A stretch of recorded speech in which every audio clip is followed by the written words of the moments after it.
Imagine an alarm clock that never stops, a siren screaming for your attention every single minute of the day, a voice that demands your absolute undivided labor. Without a second of sleep, without a single lunch break, and with no option to quit. For a wild bird, this isn't a psychological thriller. It's just another Tuesday. Deep inside the hidden nest, a quiet miracle has just taken place. Tiny delicate eggs have fractured, and new lives have slipped into the world. But in the theater of nature, there is no time for the parents to rest or celebrate. The very moment these fragile naked creatures break through their shells, an invisible relentless countdown begins. A countdown against starvation. To keep these fragile sparks of life from going cold. These parents will push their tiny bodies to the absolute limits of physical endurance. They will fly hundreds of miles over the course of a few weeks, navigate a gauntlet of deadly predators, and work themselves to the point of literal collapse. This is the untold cinematic story of nature's ultimate sacrifice, the relentless daily battle to feed the forest's hungriest mouths before the first warm rays of sunlight can even filter through the canopy to dry the morning dew. The demands begin. Newly hatched chicks are among the most vulnerable things on Earth. They are born blind, completely bald, and entirely incapable of regulating their own body temperature. If the parents leave them exposed to the morning chill for too long, they will succumb to hypothermia. If the parents stay to keep them warm, the chicks will starve. It is a constant, exhausting balancing act. But what these tiny babies lack in strength and feathers, they make up for in sheer, unadulterated volume.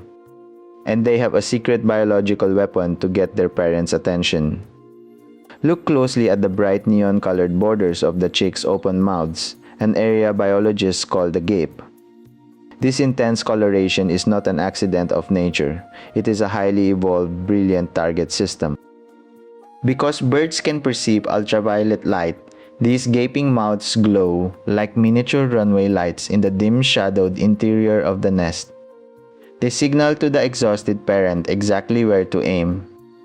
The brighter the red and yellow, the healthier and hungrier the chick. And the message printed on these runway lights is incredibly simple. Fill this space or we die. For the parents, this visual trigger overrides everything else. Their own hunger, their own exhaustion, their own safety, all of it is pushed aside. The sun has barely cleared the treetops, and the great hunt has officially begun. To understand the sheer scale of this task, we have to look at the math. And the math is mind-boggling. A newly hatched chick must grow at an astronomical rate. In some species, a baby bird will multiply its hatching weight by over 10 times in just a single week. To fuel this metabolic explosion, they cannot eat seeds, berries, or nuts. Their developing bodies require massive, near-constant doses of pure protein and calcium to build feathers, forge strong bones, and develop complex flight muscles. This means the parents must hunt almost exclusively for soft, juicy invertebrates, caterpillars, spiders, beetles, and grubs. But insects aren't queuing up to be caught. They are masters of camouflage, hiding beneath bark, blending into leaves, and darting away at the slightest vibration.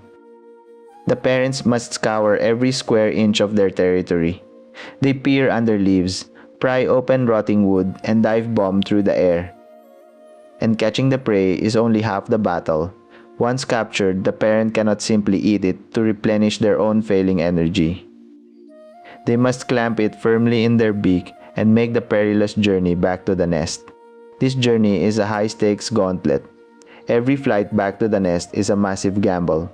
The constant coming and going acts as a beacon, potentially revealing their secret location to predators like hawks, snakes, and ground-dwelling mammals. To survive, the parents must employ extreme stealth. They rarely fly directly to the nest. Instead, they land several branches away, silently scanning the area, checking for watchers, before slipping quietly into the nursery. and they have to perform this life or death routine over and over again. On average, a pair of bird parents will make anywhere from 200 to over 500 feeding trips every single day.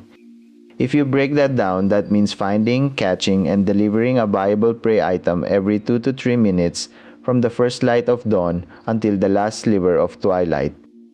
It is a level of physical exertion that would kill most animals. Yet, day after day, they keep flying. But what happens when the food arrives at the nest?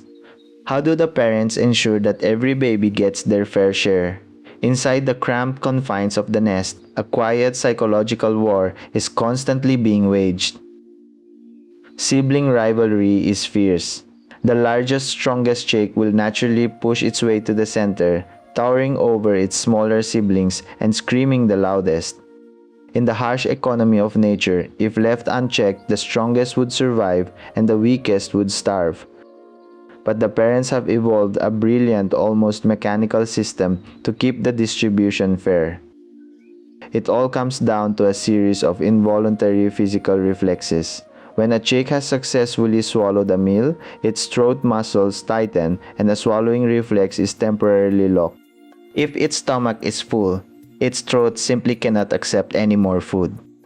When a parent bird arrives, it drives the prey deep into a gaping mouth. If the chick doesn't swallow it instantly, the parent immediately plucks the food back out and stuffs it into the next mouth. Through this simple, elegant feedback loop, the parents ensure that only the truly empty stomachs are filled. Furthermore, chicks use honest signaling. They modify the pitch and frequency of their begging calls based on their level of starvation. The parents can hear the difference and they will deliberately bypass the quieter, satisfied chicks to feed the one whose call registers the highest urgency. But feeding is only half of the nest logistics. The other half is cleanliness. With hundreds of meals a day comes an inevitable byproduct: waste. If waste were allowed to accumulate, the nest would quickly become a hotbed for deadly bacteria and parasites.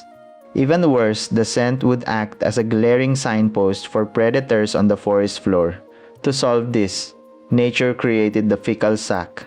The chick's digestive system wraps its waste in a tough, gelatinous mucous membrane, essentially a tiny, self-contained, biodegradable trash bag. The moment a chick is fed, its digestive tract is stimulated and it presents this package to the parent.